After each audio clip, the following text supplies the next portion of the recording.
Bismillahirrahmanirrahim.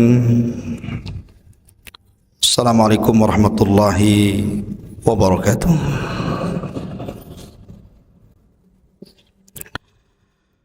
Alhamdulillah wassalatu wassalamu ala Rasulillah wa ala alihi wa sahbihi wa mawalah. Wa la hawla wa la quwata illa billahi wa ba'du. Qala Allah azza wa jalla ya ayyuhalladzina amanu taqullaha haqqa tuqatih wa la tamutunna illa wa antum muslimun. Fa inna asdaqal hadithi kitabullah wa khairal huda huda Muhammadin sallallahu alaihi wasallam wa syarral umuri muhdatsatuha wa kullu muhdatsatin bid'ah wa kullu bid'atin dhalalah wa kullu dhalalatin finnar. Jamaah sekalian yang dimuliakan Allah Subhanahu wa taala, alhamdulillah pada malam hari ini kita kembali bisa hadir di majlis ilmu. Tak lupa kita bersalawat kepada Rasul sallallahu alaihi wasallam. Allahumma salli ala Muhammad wa ala alihi wa sahbihi wa man sara ala nahjihi ila yaumiddin. Pembahasan kita malam ini akan membahas tentang bagaimana kita beradab terhadap Nabi sallallahu alaihi wasallam. Nabi sallallahu alaihi wasallam adalah manusia yang langsung ditarbiyah Allah Subhanahu wa taala. Berbeda dengan kita. Kita ini ditarbiyah akhlak oleh orang tua kita atau mungkin oleh guru-guru kita, oleh dosen-dosen kita. Tapi Nabi sallallahu alaihi wasallam ditarbiyah langsung akhlaknya oleh Allah Subhanahu wa taala. Sehingga Nabi sallallahu alaihi wasallam bersabda, "Adabani Rabbi fa ahsana ta'dibi." Rabbku telah mengajari aku tentang adab, tentang akhlak, tentang moral, sehingga aku menjadi orang yang paling baik adabku di antara seluruh makhluk-makhluk Allah Azza wa Jalla. Inilah perbedaan kita dengan Rasul. Kalau kita dididik akhlak oleh orang tua, terkadang ada yang berhasil, terkadang tidak. Begitu juga oleh guru-guru kita dan dosen-dosen kita. Atau terkadang akhlak melekat di sebuah waktu, tapi di waktu yang lain terkadang akhlak itu berubah. Tapi Nabi sallallahu alaihi wasallam tidak. Karena yang mengajarkan akhlak dan adab kepada beliau itu langsung dari Allah. Adabani Rabbi, Rabbku yang telah mendidikku, kata Rasul. Bahkan Allah Subhanahu wa taala langsung mengutus malaikat Jibril juga ikut menjadi guru bagi Nabi sallallahu alaihi wasallam. Allamahu syadidul quwa, yang mengajarkannya adalah syadidul quwa, yang memiliki kekuatan yang sangat dahsyat, maksudnya Jibril.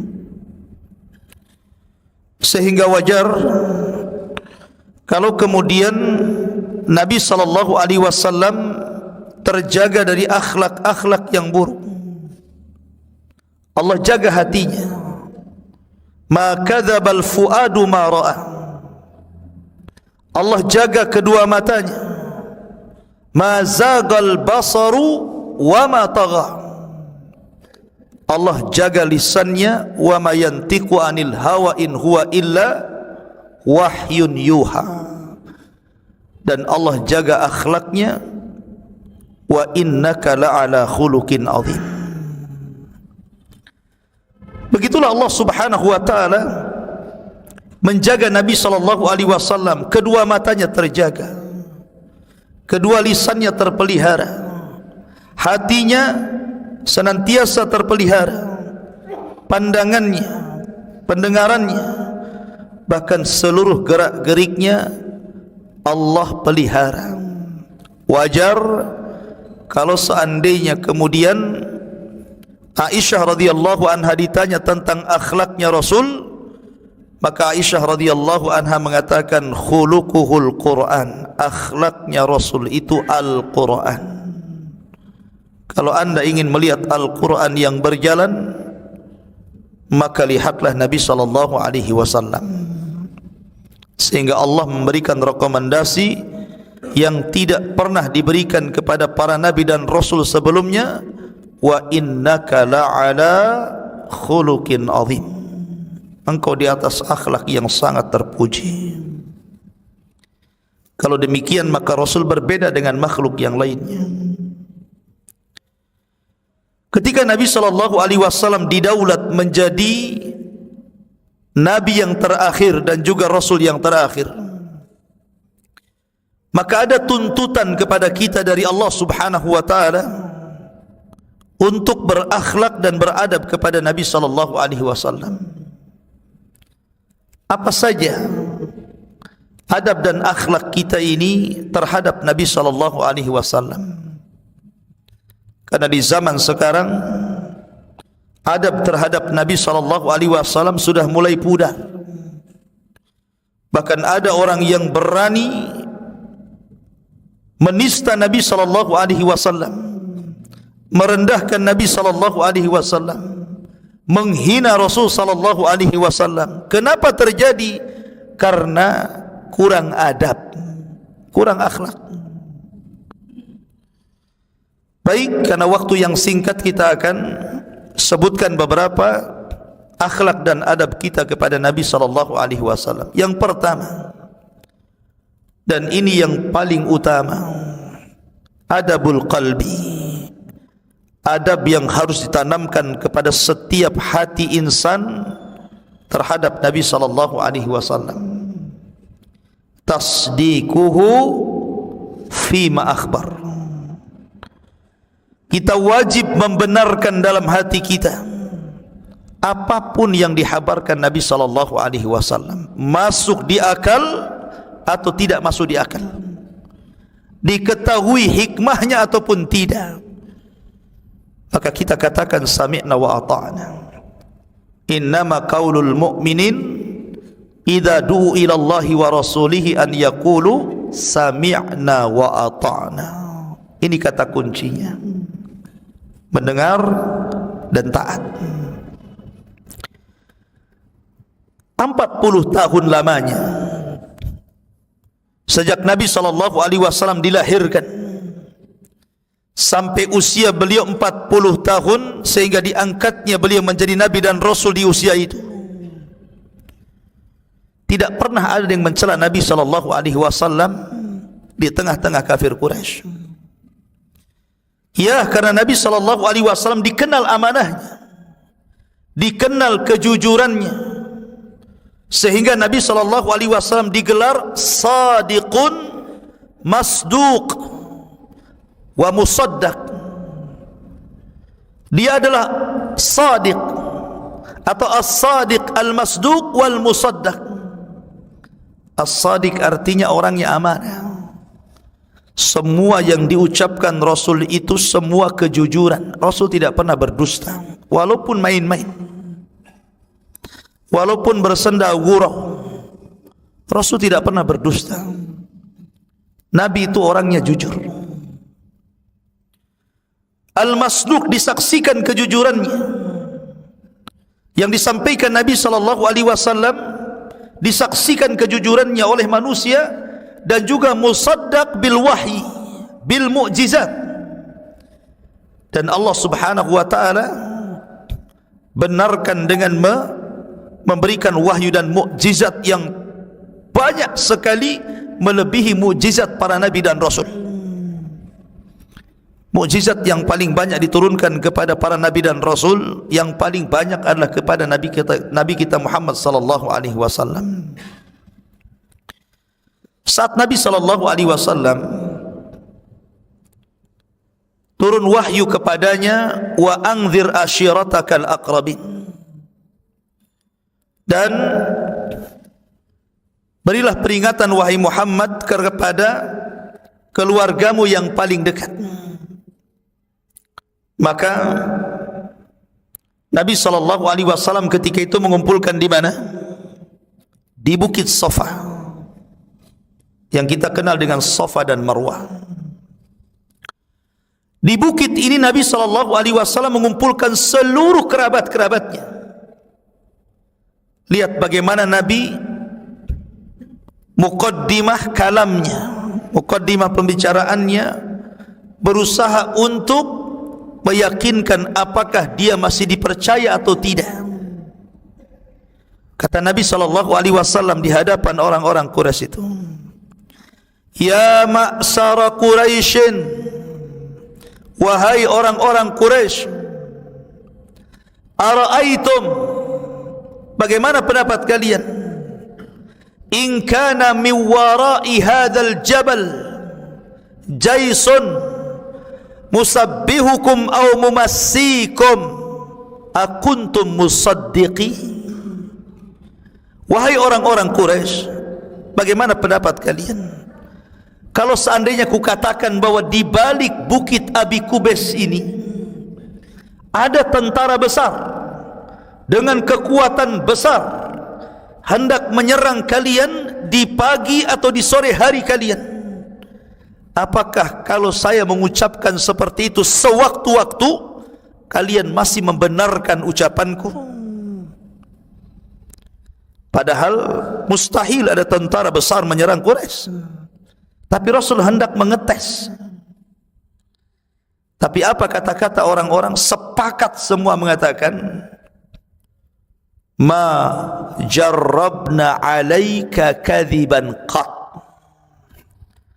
Wahai Muhammad, kami tidak pernah mendapati dari lisanmu kedustaan sekecil apapun. Kami percaya apapun yang kau katakan, percaya, karena anda ini sadiqul amin, orangnya jujur lagi amanah. Ini pembenaran dari orang-orang Quraisy terhadap kejujuran Nabi sallallahu alaihi wasallam. Tapi ketika Nabi sallallahu alaihi wasallam mulai kemudian menyeru mereka kepada tauhid dan mengatakan, kalau begitu qulu la ilaha illallah tuflihun, kalau begitu ucapkanlah oleh kalian, tidak ada sesembahan yang berhak disembah kecuali Allah, kalian akan selamat, kalian akan selamat. Tiba-tiba Abu Lahab bangkit dan mengatakan, tabban laka sa'iral yaum alihada jama'tana. Celaka engkau wahai Muhammad, satu hari ini kau kumpulkan ini, celaka satu hari ini. Oh, untuk ini kau kumpulkan rupanya. Lihat bagaimana orang-orang kafir Quraisy itu, mereka tidak mencela amanah dan kejujuran Rasul, tapi mereka mencela dakwah Nabi sallallahu alaihi wasallam karena menyelisih syahwat dan hawa nafsu mereka. Jadi mereka mengingkari dakwah Rasul itu bukan karena mencela kejujuran dan amanahnya, tidak. Mereka tidak mencela itu. Tapi mereka mencela karena apa yang diserukan Rasul itu menyelisih hawa nafsunya, menyelisih syahwatnya. Sehingga mereka mengatakan, dalam perkataan yang lain mereka mengatakan, aja'alal alihata ilaha wahid inna hadza la syai'un ujab. Apakah engkau akan membuang seluruh Tuhan-Tuhan kami dan menetapkan satu Tuhan saja? Ini perkataan aneh, ini perkataan ajaib, belum pernah kami dengar itu. Tapi lihat di sini bagaimana orang-orang Quraisy itu tidak mencela bagaimana akhlak Nabi sallallahu alaihi wasallam. Karena memang Rasul itu shadiq, orangnya jujur, masduq, dibenarkan kejujurannya, dan dibekali wahyu dan mukjizat dari Allah Subhanahu wa taala untuk memperkuat kebenaran dan kejujurannya. Maka yang pertama kali, benarkanlah apapun yang dihabarkan Rasul, walaupun mungkin sedikit mengganggu akal kita. Karena ada orang-orang yang kemudian mengingkari sebagian sunnah Nabi sallallahu alaihi wasallam, bahkan menolak hadis-hadis Nabi sallallahu alaihi wasallam atas nama HAM, hak asasi manusia.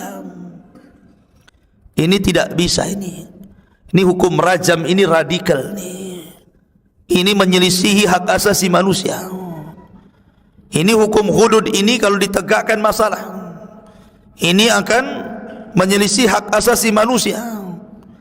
Justru kalau bicara tentang hak asasi manusia, maka Nabi SAW paling mengagungkan tentang HAM, dan paling HAM-nya HAM adalah Rasulullah. Saya contohkan, ketika ada seorang sahabat Nabi SAW mengambil anak burung dari induknya, kemudian induknya terbang ke sana kemari mencari anaknya. Tiba-tiba Nabi mengetahui sahabat yang mengambil anak burung itu. Kata Rasul, rudduha ilaiha, kembalikan anaknya ke induknya, kembalikan anaknya ke induknya. Kasihan induknya nyari-nyari. Ketika Nabi SAW dalam hadis Anas bin Malik dalam Musnad Imam Ahmad sedang menunggang himar, tiba-tiba di belakang dikejar unta, dan unta mendahului kendaraan Rasul, tiba-tiba menghadang, kemudian sujud dan menangis. Unta menangis. Maka Nabi SAW turun dari kendaraannya, kemudian mengusap kedua pipi unta itu. Kemudian Nabi SAW berbincang dengan bahasa unta. Tiba-tiba Nabi SAW bangkit dan mengatakan, man sahib hadal jamal, siapa pemilik unta ini? Faja'a fatan minal ansar faqala ana ya Rasulullah, datanglah laki-laki dari Ansar dan mengatakan, saya wahai Rasul. Maka Nabi SAW mengatakan, sesungguhnya untamu itu syaka alayya, dia mengadu loh kepadaku, dia mengadu kepadaku, annaka tuji'uhu wa tut'ibuhu, engkau hanya bisa mempekerjakannya tapi engkau tidak pernah memberikan kesejahteraan kepadanya, engkau hanya membuat dia lelah dan letih dan tidak pernah memberikan kesenangan kepadanya. Maka Rasul mengatakan, fattaqillah fi bahimatil lati malakakallahu iyyak, bertakwalah kepada Allah, takut engkau kepada Allah. Allah sudah kuasakan binatang ini kepadamu, rawat dia. Lihat, sampai menjaga hak-hak kebinatangan loh ya. Ya. Bahkan bukan hanya binatang dijaga haknya oleh Rasulullah, sampai kepada jamadat, sampai kepada makhluk-makhluk Allah yang bukan binatang, bukan manusia, bukan jin, bukan malaikat, sampai kepada pepohonan. Ketika Nabi SAW datang seorang wanita menyerahkan mimbar yang dibuat 3 tingkat, yang dibuat oleh putranya itu, kemudian dihadiahkan kepada Nabi SAW, yang biasanya Rasul kalau berkhutbah itu di pelepah batang kurma, naik ke pelepah batang kurma kemudian berkhutbah. Sekarang dibuatkan mimbar 3 lantai ya, bukan 3 lantai, 3 tangga ya. Kemudian Rasul meletakkan di samping daripada batang kurma yang biasa Rasul berdiri di situ, karena Rasul sudah ada mimbar ketika itu. Naiklah Rasul ke dalam mimbar itu, ke atas mimbar, kemudian berkhutbah. Tiba-tiba ketika berkhutbah, seluruh manusia mendengar ada tangisan. Setelah dilihat satu dengan yang lainnya, siapa yang nangis? Siapa yang nangis? Tidak ada yang nangis, tapi terdengar suara hanin, suara tangisan. Maka tiba-tiba Nabi SAW turun dari mimbar, kemudian menghampiri kayu pelepah kurma itu, kemudian mengikat di pinggangnya. Kemudian kata Rasul, kalau aku tidak melakukan demikian maka batang pelepah kurma itu akan terus menangis sampai kiamat, kata Rasul. Ya. Lihat, kalau hak-hak pepohonan saja dijaga, maka mimbabil aula, tentu lebih utama hak-hak manusia lebih dijaga. Hak-hak binatang saja dijaga, hak-hak pohon saja dijaga, masa hak manusia tidak dijaga? Jadi ketika Allah Subhanahu wa ta'ala kemudian menurunkan sebuah hukum, itu tidak ada yang bertentangan dengan HAM, atau mungkin HAM itu sendiri yang bertentangan dengan Al-Quran, ya mungkin, ya. Ma'asyiral muslimin yang dimuliakan Allah Azza wa Jalla, maka jangan pernah menolak hukum syariat Allah Subhanahu wa ta'ala hanya mengikuti hawa nafsu barat dan timur, karena belum tentu hawa nafsu barat itu sesuai dengan nas-nas Al-Quran, bahkan cenderung menyelisihinya, karena mereka hendak merusaknya. Muncullah istilah-istilah, kenapa wanita itu ditutup sampai dari kepala sampai kaki, seolah-olah kemudian diambil haknya, tidak bebas seperti laki-laki. Gimana ini? Islam ini memelihara hak-hak wanita supaya tidak diganggu dan mudah dikenali bahwa dia seorang wanita muslimah dan wanita afifah yang menjaga kehormatannya, dan banyak lagi ikhwatu fiddin. Maka jangan menolak hadis Rasul karena hanya bertentangan, karena sebenarnya tidak bertentangan. Islam itu sangat menjunjung hak-hak manusia. Pertama, benarkanlah apapun yang dihabarkan Nabi SAW, masuk di akal atau tidak masuk di akal. Contoh, ini air, kata Rasul, idza dakhalat dubabu fi ina'i ahadikum, apabila ketika kita hendak minum tiba-tiba ada lalat terbang kemudian nyemplung ke salah satu gelas kalian, mau minum teh, minum kopi, terbang lalat nyemplung pula di situ, terjun bebas, ya. Kata Nabi SAW, falyaghmisu, celupkan sekalian, bukan supaya kopi rasa lalat, tidak, atau teh aroma lalat, tidak. Itu perintah Rasulullah, celupkan. Habis dicelupkan, buang, jangan diminum, ya. Apa alasannya? Karena satu sayapnya terdapat penyakit dan satu sayap ada penawarnya. Dikhawatirkan kalau tidak dicelupkan jatuh penyakit dan tidak ada penawarnya, maka celupkan sekali, supaya kalau memang nyemplung penyakit ada penawarnya sekalian di situ. Muncullah orang-orang mutakallimun yang tidak terima dengan hadis ini. Mana lalat? Lalat itu hidupnya di kotoran manusia, di sampah-sampah. Mana ada penawarnya? Semua racun. Wah, mulai dia menghina Nabi, seolah-olah dia lebih cerdas dibandingkan Nabi. Akalnya mulai bermain tuh. Ternyata setelah diteliti oleh dokter kaum muslimin, apa yang disabdakan Rasul menjadi sebuah kenyataan. Memang begitu. Dan akal juga tidak menolak kok. Orang kalau kemudian mabok duren tinggal minum lewat cangkangnya duren, obatnya di situ, penyakitnya juga di situ, kan begitu. Kan ada orang makan durian itu habis itu minum pakai cangkangnya tuh, kan nggak jauh-jauh dari situ obatnya. Orang kepatuk ular pakai bisa ular ngeluarkannya, kan begitu. Jadi apa yang salah dengan lalat? Kenapa ditolak? Kalaupun seandainya tidak ada penelitian dokter yang ahli dalam meneliti bahwa tidak terbukti itu, maka kita selaku muslim tetap wajib membenarkan kalau itu datang dari Nabi SAW. Kenapa? Karena ilmu kita dibandingkan ilmu Allah tidak ada apa-apanya. Seberapa ilmu kita coba?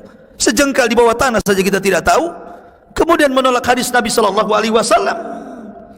Maka anda tidak beradab kalau begitu kepada Nabi SAW. Ini satu. Yang kedua, ta'atuhu fi ma'amar. Ta'atuhu fi ma'amar. Kita wajib mentaati apapun yang diperintahkan Rasul. Apakah dalam perintah itu ada yang menyenangkan hati, ataukah dalam perintah itu ada yang memberatkan hati? Apakah dalam perintah itu sesuai dengan syahwat kita atau mungkin menyelisih syahwat kita. Yang jelas ini perintah dari Allah dan Rasulnya. Maka Allah berfirman, atiullaha wa atiur rasul wa ulil amri minkum. Taatilah Allah, taatilah Rasul dan para pemimpin kalian. Maknanya di sini, jangan kalian dahulukan kehendak kalian melebihi kehendak Nabi sallallahu alaihi wasallam. Julaibib, seorang sahabat Rasul, seseorang yang sangat fakir, orangnya hitam, orangnya pendek, orangnya jelek, fakir, tidak punya rumah, tidak punya peralatan rumah. Kalau minum dengan telapak tangannya, atapnya langit, lantainya bumi. Julaibib la mala wala jah, tidak memiliki harta dan kehormatan. Suatu ketika Julaibib lewat ketika Nabi sedang duduk-duduk bersama para sahabatnya dan mengatakan, ta'al ya Julaibib, kemari wahai Julaibib, kemari sini. Datanglah Julaibib kepada Rasulullah. Kata Nabi SAW, ya Julaibib, hala tatazawwaj. Julaibib, mau kamu menikah? Mau kawin kamu? Kata Julaibib, ya Rasulullah, mana yang mau denganku wahai Rasul? Siapa wanitanya yang mau denganku wahai Rasul? La mala wala jah. Saya ini tidak punya harta dan tidak punya kedudukan. Sudah pendek, hitam, jelek, miskin lagi. Tapi dia sahabat Nabi SAW. Mulia karena sahabatnya. Karena kemuliaan bukan dari fisik, dari harta, dari jabatan. Mulia karena dia sahabat Nabi SAW. Julaibib pergi. Besoknya dipanggil lagi, Julaibib, mau kawin? Mau nikah kamu? Rasul, sudahkah kukatakan bahwa siapa yang mau dengan Julaibib? Lihat bagaimana jawaban Julaibib. Julaibib tidak mengatakan, dari mana modalnya wahai Rasul? Aku enggak punya harta, aku jelek, aku begini. Tidak, tapi Julaibib mengatakan, mematahkan hujah Rasul, siapa yang mau denganku? Bingung itu jawabannya. Akhirnya kemudian kata Nabi SAW, ya Julaibib, tunggu sebentar. Idhab ila baitin min buyutil ansar. Coba kamu pergi, itu di gang sekian, nomor sekian itu. Di situ ada satu rumah gadis. Kamu pergi ke rumah itu. Katakan kepada penghuni rumah, ini Rasulillah. Saya adalah delegasi yang diutus Rasul sallallahu alaihi wasallam. Jawiz ibnataka alayya, nikahkan putramu denganku, putrimu denganku. Ini perintah Rasul. Kata Nabi. Kata Julaibib, wah, enggak berani saya. Ya. Maka Nabi SAW akhirnya dalam satu redaksi hadis mendatangi rumah wanita itu. Kemudian Rasul mengatakan, saya hendak meminang putri kalian. Wah, senang. Bapaknya senang, ibunya senang. Kenapa? Ini kalau jadi istri Nabi SAW, maka anaknya jadi ummul mukminin, akan jadi ibunya kaum mukminin. Bahagia bapaknya, bahagia ibunya. Kemudian mulailah mereka berbincang serius. Tiba-tiba Nabi SAW mengatakan, tidak, aku tidak hendak meminang putrimu untukku, tapi aku hendak meminang putrimu untuk Julaibib. Langsung berubah wajahnya. Berubah wajahnya nih. Kata suaminya, kalau gitu tunggu dululah, kami akan bermusyawarah dengan istri dulu. Berkumpullah suami, istri dan putrinya. Di situ ada Rasulullah. Kata istrinya, ya Rasulullah, Julaibib, Rasul, kau hendak menikahkan putriku dengan Julaibib? Halla bi Abi Bakrin wa Umar wa Utsman wa Ali. Kenapa kau tidak tawarkan Abu Bakar saja, Umar, Utsman, Ali? Kenapa mesti Julaibib? Kenapa mesti Julaibib katanya kan? Apa tidak ada yang lain selain Julaibib katanya? Marah istrinya. Tidak. Tiba-tiba putrinya ini bangkit, marah di hadapan Rasul kepada kedua orang tuanya. Putrinya mengatakan, ataruddani Rasulillah, ataruddani amra Rasulillah. Apakah kalian akan membantah perintah Rasulullah? Ini Rasul datang. Ataruddani Rasulullah, apakah kalian akan membantah Rasulullah? Lihat, wanita ini wanita cerdas, wanita yang bertauhid, bukan wanita jalan-jalan, bukan wanita yang hari-hari nongkrong nonton sinetron, bukan wanita yang tabarruj kemana-mana. Tidak, wanita ini wanita sunnah, wanita tauhid. Dia marah kepada kedua orang tuanya. Hataruddani Rasulillah. Kalau wanita di zaman sekarang mungkin bilang angkat jempol, mantap, cari yang lain aja. Tapi ini wanita ahli sunnah, wanita yang luar biasa. Dia mendahulukan kehendak Rasul, padahal Rasul hanya nawarkan. Mau alhamdulillah, enggak juga enggak apa-apa. Namanya nawarkan kan begitu. Tapi wanita ini langsung mengatakan kepada orang tua, jangan bantah perintah Rasulullah, nikahkan aku dengan Julaibib. Nih, mantap wanita seperti ini ya. Dalam kisah, wanita itu adalah ajmal fatati al-ansar, wanita paling cantik dari wanita-wanita Ansar. Jadi wanita ini adalah wanita tercantik dari wanita-wanita Ansar. Diuji keimanannya, tapi karena dia lulus imannya, sami'na wa ata'na, menikahlah dia dengan Julaibib. Subhanallah. Di malam pernikahannya yang harusnya malam itu malam yang pendek, bukan malam yang panjang, karena tahu-tahu subuh kalau pengantin baru itu ya. Malam yang indah, malam yang ditunggu-tunggu muda dan mudi ya. Tiba-tiba ada seruan dari Nabi sallallahu alaihi wasallam, ya khailallah irkabu, wahai kuda-kuda Allah, bersiap-siaplah kalian bertempur. Julaibib langsung meminta izin kepada istrinya. Belum lagi merasakan nikmatnya malam pertama, dia lebih mendahulukan seruan Allah daripada seruan ranjang.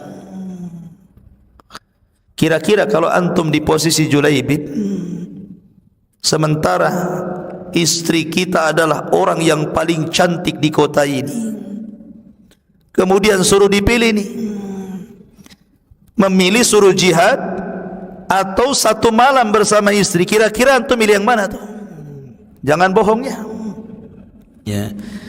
Pasti dia pikir, kan jihad masih bisa besok, kan perang-perang yang lainnya masih ada, untuk perang ini saya gaib dululah, kan begitu. Tapi tidak, ini suami istri luar biasa ini Julaibib ini ya. Padahal Julaibib ini kita tahu sendiri bagaimana sifat-sifat badannya, la mala walajah, dijodohkan oleh Rasul dengan wanita yang paling cantik. Tapi tetap seruan Rasul lebih diutamakan dibandingkan seruan malam yang paling indah yang ditunggu semua muda dan mudi. Begitulah akhlak para sahabat. Berangkat Julaibib, perang. Selesai peperangan, dimenangkan kaum muslimin, pasukan berkumpul. Kata Nabi SAW, sudah lengkap kalian? Kata mereka, sudah wahai Rasul. Kata Rasul, tidak, ada yang kurang di antara kalian. Tidak, sudah lengkap wahai Rasul. Tidak ada yang kurang. Siapa Rasul? Julaibib. Aina Julaibib? Di mana Julaibib? Subhanallah. Sampai dalam pasukan perang Julaibib tidak dikenal. Kenapa tidak dikenal?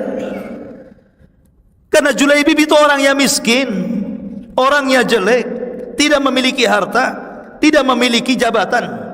Dan umumnya memang orang-orang miskin di zaman sekarang pun tidak dikenal, kan begitu. Orang yang dikenal itu kalau punya jabatan, yang punya nama, yang punya gelar. Ya orang kaya baru dikenal. Sampai tidak dikenal di hadapan para sahabatnya. Tapi biarlah tidak dikenal di hadapan manusia, tapi dia terkenal di hadapan Allah. Tidak masalah tidak jadi selebritis bumi, tapi dia menjadi selebriti langit, dikenal oleh Allah dan seluruh malaikatnya.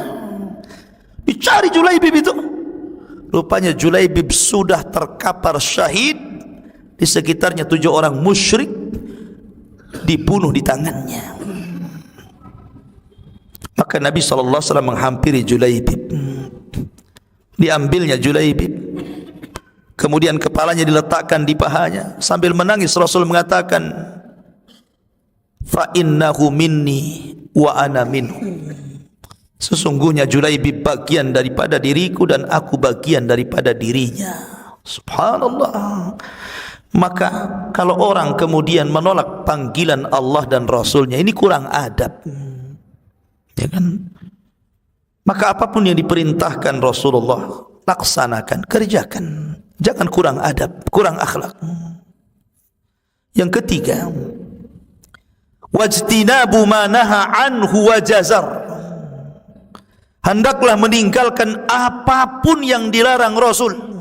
Kalau Rasul sudah melarang, tinggalkan. Ingat, melaksanakan perintah dengan menjauhi larangan itu beda. Kalau mengerjakan perintah dikaitkan dengan istita'ah, kesanggupan. Tapi kalau menjauhi larangan tidak dikaitkan dengan istita'ah, kesanggupan. Kalau perintah itu Allah mengatakan fattaqullaha mastata'tum, bertakwalah semampu kamu. Tak bisa salat berdiri, duduk, tidak bisa duduk berbaring, tidak bisa berwudu dengan air tayamum, ada alternatif. Tidak sanggup haji karena tidak mampu, gugur kewajibannya. Apa masalahnya? Ya, semua ada gantinya itu dalam melaksanakan perintah fattaqullaha mastata'tum. Tapi dalam larangan tidak bisa. Ada orang sudah kecanduan khamar, narkoba, atau apalah yang sejenisnya. Biasa satu malam 5 botol teler. Karena dia tahu khamar itu haram. Saya ingin meninggalkan khamar Pak Ustaz, tapi saya ingin istita'ah sesuai kemampuan saya. Yang biasanya bulan kemarin 5 botol, bulan ini saya kurangilah 3 botol. Bulan depan 2 botol, bulan depannya lagi 1 botol, bulan depannya lagi 1 gelas, nanti sampai 1 sendok saya tinggalkan. Tidak bisa kayak gitu. Ya, kalau sudah larangan tinggalkan mutlak, nggak ada lagi cerita bertahap, itu tidak ada dalam larangan. Kalau dalam perintah ada bertahap, nggak sanggup ini begini, nggak sanggup itu begitu. Nggak, silahkan dalam perintah. Tapi dalam larangan tidak ada tahapan-tahapan. Khamar ya haram, tinggalkan ya tinggalkan. Tidak ada cerita. Ya, itulah bedanya antara perintah dan larangan. Di zaman para sahabat, ketika Anas bin Malik radhiyallahu an berada di rumah Abu Talha radhiyallahu an, atau di rumah salah seorang sahabat Nabi.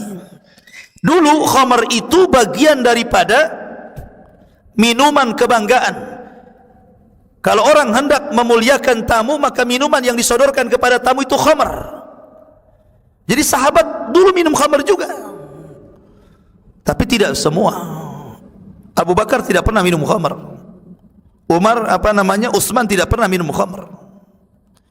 Tapi sebagian besar para sahabat pernah minum khamar sebelum dilarang, ya kan? Tetapi ketika kemudian Anas bin Malik bercerita, saya berada di salah satu rumah sahabat, ada yang mengatakan di rumah Abu Talha, sedang membantu Abu Talha memuliakan tamunya, menuang-nuangkan khamar ke gelas-gelas tamu. Id sami'ah munadi yunadi, tiba-tiba dia mendengar ada orang yang berteriak di luar rumah. Kata Abu Talha, ya Anas, ukhruj, keluar kamu, fasma mada yaqulul munadi yunadi, coba dengarkan itu ngomong apa orang itu. Fa kharaja Anas bin Malik, keluarlah Anas bin Malik, fa idza sami'a munadi yunadi ala wa innal khamra qad hurrimat. Tiba-tiba Anas mendengar yang berteriak itu adalah sahabat utusan Rasul dan telah turun wahyu kepada Rasul, innal khamra wal maisir ila akhiril ayah rizsun min amali syaitan fajtanibuhu la'allakum tuflihun. Sesungguhnya khamar dan kawan-kawannya adalah najis, termasuk amalan setan. Tinggalkan kalau kalian ingin beruntung. Penekannya ini 4. Najis, amal setan, tinggalkan kalau ingin jadi beruntung.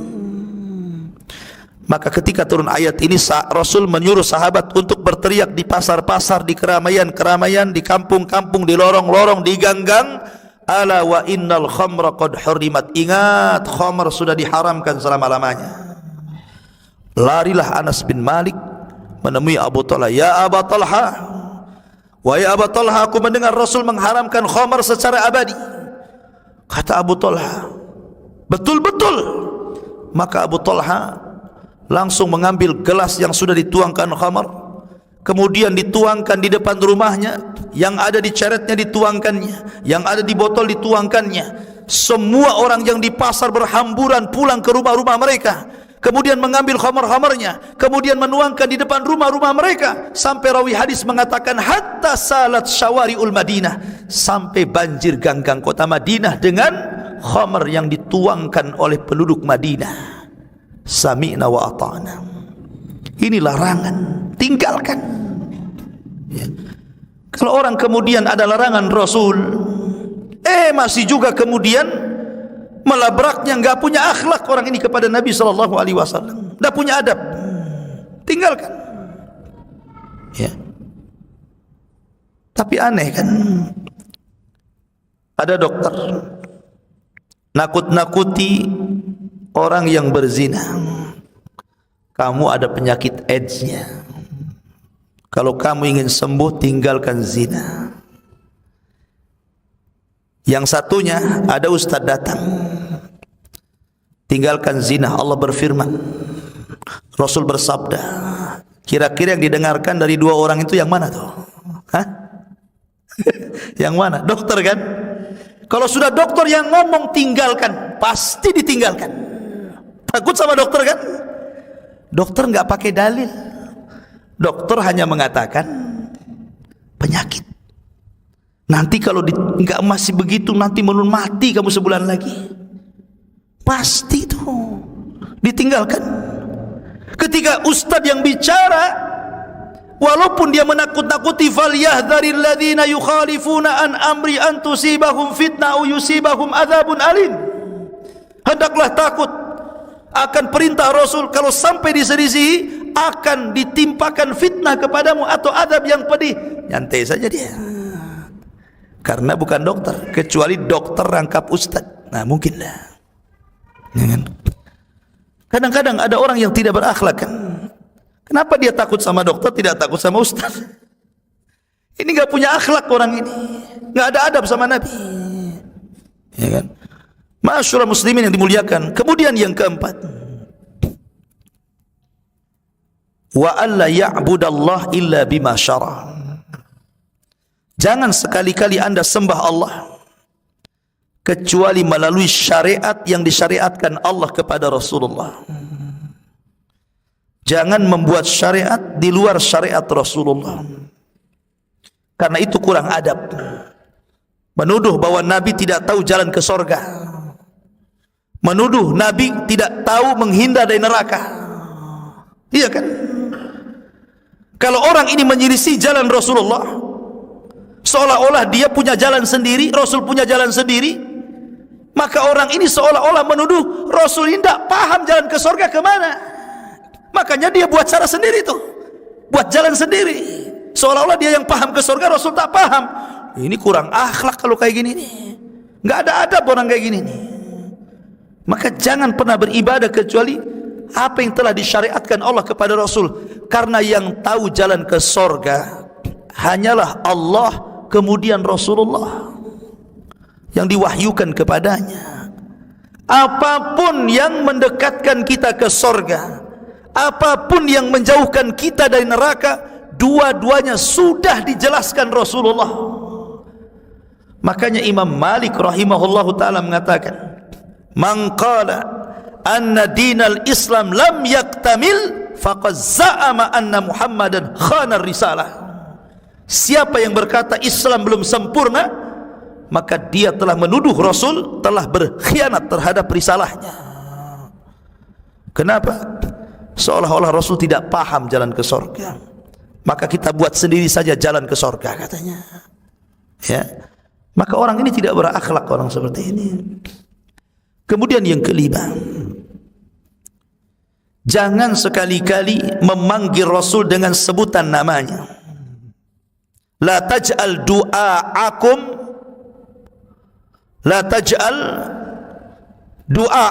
ka du'air Rasul. Janganlah kalian jadikan panggilan kepada sesama kalian dengan panggilan kepada Rasul. Beda. Jangan jadikan itu. Orang yang memanggil dulu di zaman Rasulullah, kalau ada Abu Bakar maka kita panggil ya Aba Bakrin. Umar lewat ya Umar, ila aina tadhhab. Abu Ubaidah lewat ya Aba Ubaidah. Abdurrahman bin Auf lewat ya Abdurrahman, ila ain. Tapi jangan Anda katakan ya Muhammad. Sebutan panggilan kepada Rasul hanya ada dua kata, ya Nabi Allah, ya Rasulullah.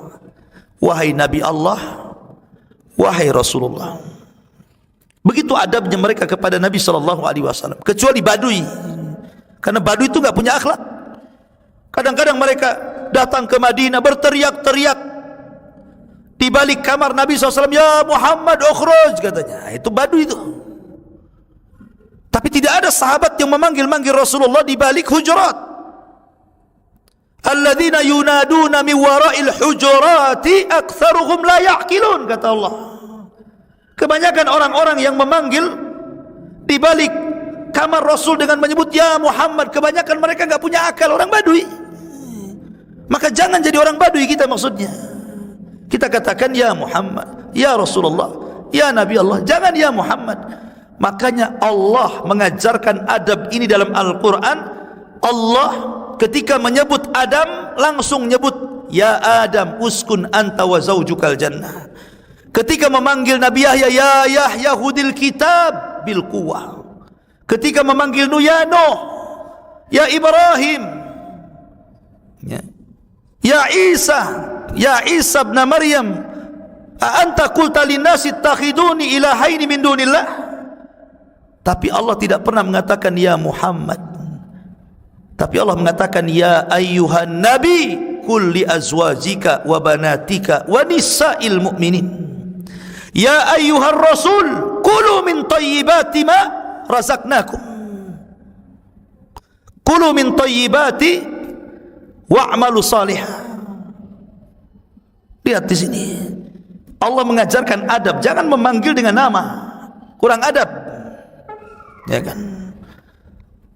Dan ini walaupun ayat ini larangan memanggil Rasul dengan nama itu turun di zaman para sahabat, tetapi dalam kaidah usul tafsir al-ibratu bi umumil lafzi la bi khususis sabab namanya.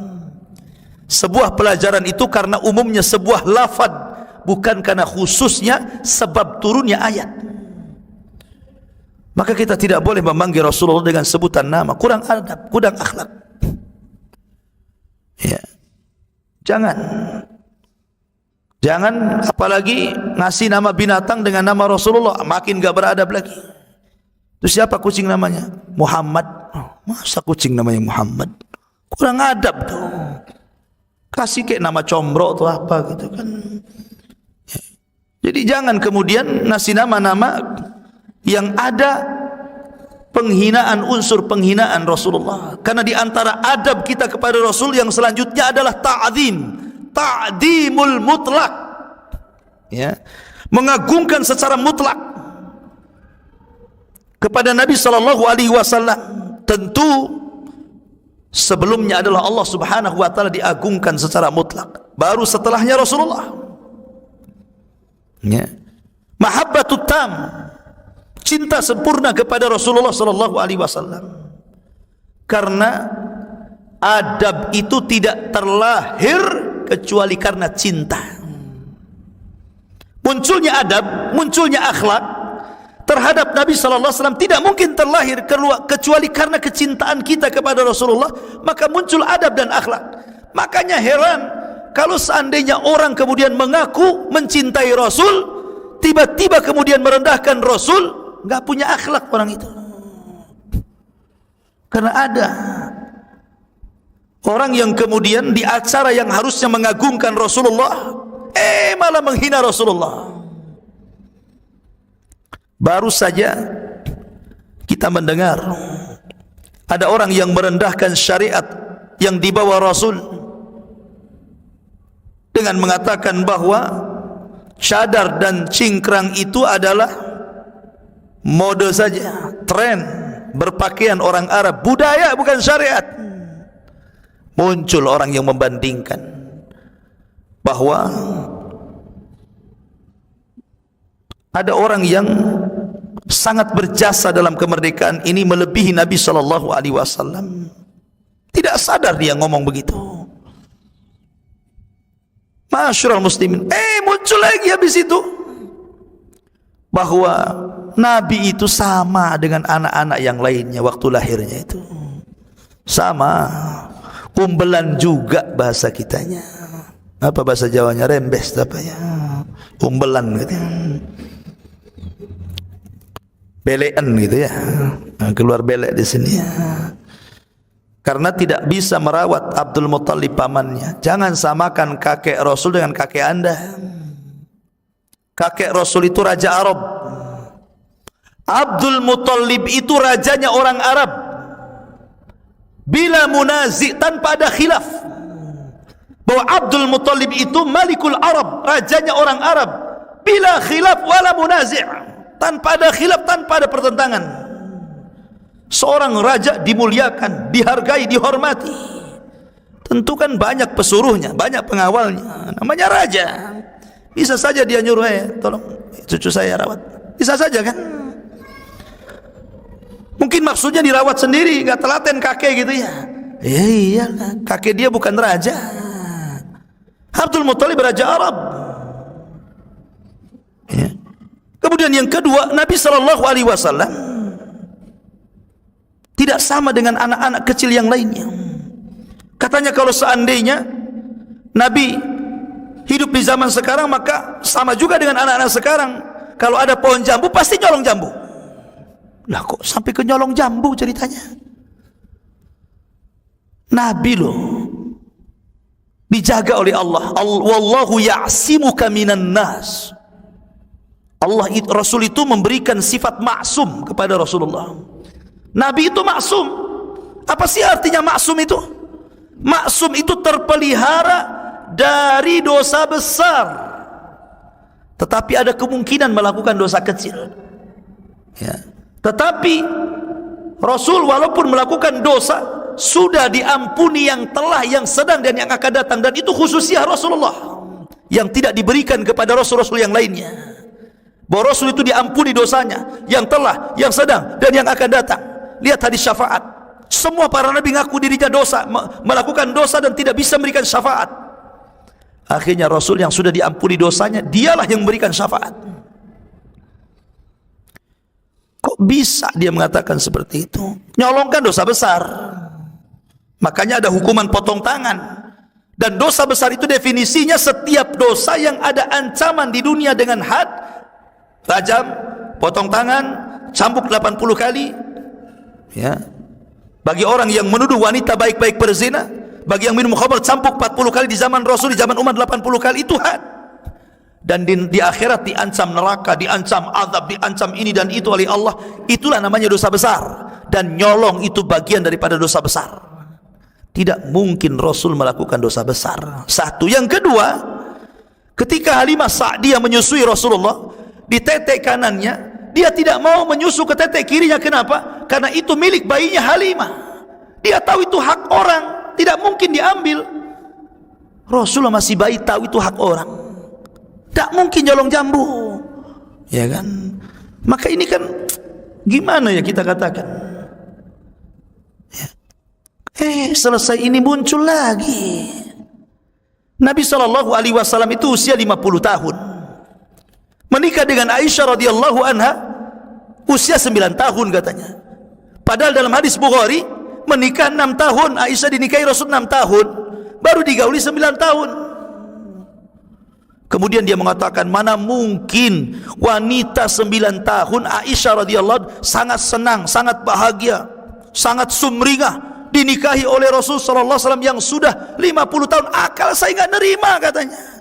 Karena kalau itu terjadi kepada wanita sekarang, umur 9 tahun dinikahi kakek 50 tahun, pasti dia bunuh diri katanya.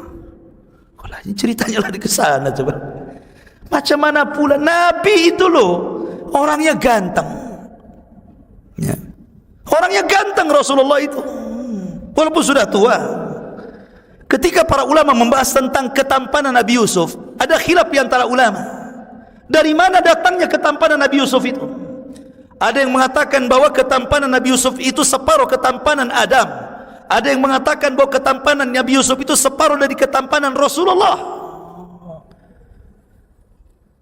Kalau itu separuh dari ketampanan Rasulullah, sementara Nabi Yusuf saja wanita-wanita yang memandangnya sedang iris buah, enggak diiris buahnya, malah jarinya diiris karena terpukau. Bagaimana Rasulullah yang separuhnya saja wanita mengiris-iris jarinya kan itu? Rasul itu tampan, wangi, gagah, dihormati. Semua wanita ingin menikah dengan Rasulullah, sampai ada kisah ada wanita yang menyerahkan diri, ya Rasul, nikahi saya katanya. Nah, dan khususnya Rasul kalau menikah dengan wanita tanpa saksi, tanpa wali boleh. Itu khususnya Rasul, wanita yang menghibahkan dirinya. Tapi anda jangan seperti itu, ini khususnya Nabi, ya kan? Lah Nabi SAW itu ganteng gimana, apalagi dia dihormati Abu Bakar, Umar, Utsman dan sahabat yang lainnya. Kemudian adat wanita di zaman Rasul biasa, wanita-wanita kecil sudah dinikahi oleh laki-laki. Kalau zaman sekarang ya memang adatnya berbeda, jangan disamakan adatnya sekarang dengan adat di zaman itu. Loh kok bisa nyasar sampai ke keluarga Nabi loh ceritanya. Ini fenomena apa sih sebenarnya? Ini kok berturut-turutnya. Dari ini semua bicara tentang pribadi Nabi, syariat Nabi, kehormatan Nabi, keluarga Nabi.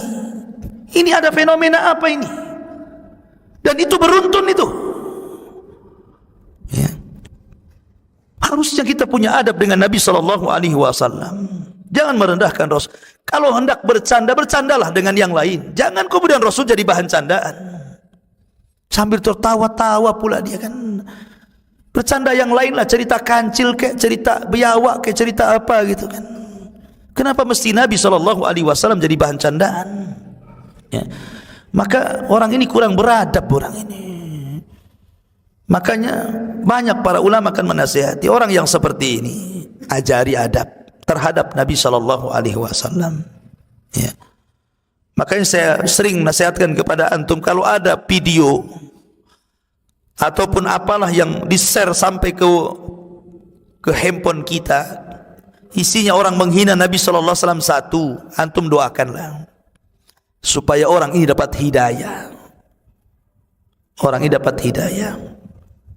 Yang kedua, jangan disebar, karena akan membahagiakan hati-hati orang-orang kafir dan hati-hati orang munafik. Makin tersebar, makin bahagia mereka. Lihat, nabinya dihinakan. Dulu kita yang menghina, sekarang mereka yang menghina katanya. Jangan disebar. Rasul tahu nama-nama orang munafik, tapi tidak disebar. Cukup dia dan Hudzaifah ibnul Yaman yang tahu. Tapi kalau kadang tersebar, ya sudah, memang Allah hendak membuka aib orang itu.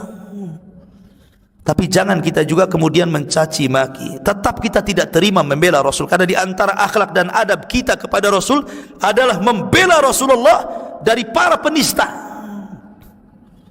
Begitulah yang dilakukan para sahabat. Membela membela Rasul itu akhlak. Tapi walaupun demikian bukan berarti kemudian kita membantah dengan kata-kata kotor, kata-kata yang tidak santun. Tetap kalau kita hendak membantah itu cari diksi, kata-kata yang baik, yang santun. Karena ada dai memang ingin membantah Rasulullah tapi bahasanya ngeri dah dengarnya. Ya, panas kuping. Jadi jangan disebar.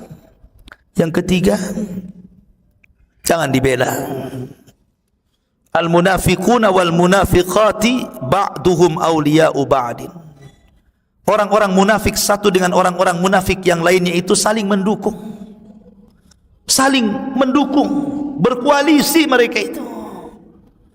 Jadi kalau ada orang munafik menista Nabi, jangan kemudian ikut-ikut mendukung dia. Kalau itu Anda juga munafik nantinya. Ya. Jangan didukung, tetapi jangan pula kemudian kita cela dengan kata-kata kotor. Ya kita bantah, kita sadarkan. Kalau dia lewat YouTube, ya kita juga lewat YouTube, kita bantah. Ini tidak benar. Bertobatlah kepada Allah, kembalilah ke jalan yang benar, ya kan? Supaya jangan terulang lagi. Yang Anda cela ini bukan manusia biasa, Rasulullah. Dan ini jadi pelajaran bagi kita, ikhwan.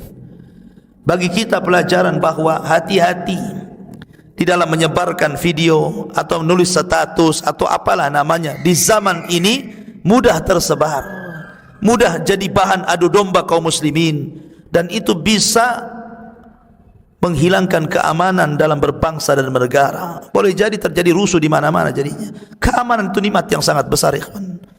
Gara-gara kasus ini saja kita lihat kan, ngeri itu kalau kita nengok YouTube kan. Kayaknya mau perang saja nih. Sampai keluar apa itu? Apa tagar hashtag apa itu, satu pembela Nabi, satu pembela kiai katanya. Lah ini gimana kamu perang be? Wadah sampai tagar, sampai hashtag keluar seperti itu ya. Ya. Ma'asyiral muslimin yang dimuliakan Allah Azza wa Jalla. Ya kita doakan mudah-mudahan dia sadar. Baca sirah kembali bagaimana cara beradab kepada Nabi sallallahu alaihi wa ala alihi wasallam. Ma'asyiral muslimin yang dimuliakan Allah. Kemudian yang terakhir, jadi antara adab kita kepada Nabi sallallahu alaihi wasallam adalah dengan memperbanyak sholawat. Nabi pernah naik ke atas mimbar, 1 langkah amin, 2 langkah amin, 3 langkah amin. Selesai khutbah, sahabat bertanya, "Alama amanta ya Rasulullah?" Atas doa apa kau aminkan? Kami tidak mendengar doamu, tapi kau mengaminkan 3 kali. Kata Rasul, tadi Jibril turun. Dia berdoa dengan 3 doa. Dia minta diaminkan. Ku aminkan doanya. Jibril yang doa, Rasul yang mengaminkan, sahabat yang menyaksikan. Kira-kira dikabulkan tuh doanya? Pasti dikabulkan. Salah satunya, ragima anfu rajulin, celaka dan binasa. Orang-orang yang ketika disebut namamu, nama Rasul, falam yusalli alaihi, dan dia tidak bersalawat kepada Nabi. Celaka, celaka, celaka. Maka perbanyak salawat Rasul, karena tanda cinta itu ketika dia banyak menyebutnya. Ya. Makanya saya ulangi cerita Laila Majnun. Ada wanita namanya Laila, pacarnya namanya Majnun. Majnun itu gila, maka disebut Laila Majnun. Pacarnya, wanitanya namanya Laila, laki-lakinya Majnun. Tahu Majnun? Orang sinting Majnun itu. Orang gila, Majnun. Ya. Kenapa dibilang Majnun? Karena cintanya enggak masuk akal. Kalau datang di malam hari, dia terus menyebut-nyebut pacarnya. Ya Laila, ya Laila. Senang dia. Kenapa? Karena malam hari disitulah pacarnya ada. Bahasa Arabnya malam apa? Lailun. Bahasa Arabnya siang, naharun. Dia benci dengan siang, cinta dengan malam. Kenapa? Karena kalau malam datang pacarnya. Lailun gitu. Telah ja'at lailun, telah datang Laila katanya. Disebut namanya karena cintanya. Maknanya orang yang cinta itu pasti suka menyebut-nyebut kan. Terbayang-bayang pohon pisang jadi si dia, tiang listrik jadi si dia, semua jadi si dia. Orang cinta kan seperti itu, sebut-sebut namanya. Jadi suatu ketika si Majnun ini kelaparan. Kemudian dia hendak berburu di hutan, ambil panah, ambil busur. Udah lapar dia itu. pengen makan. Di depannya ada kancil. Panah dia. Kena pula si kancil itu. Ditangkap.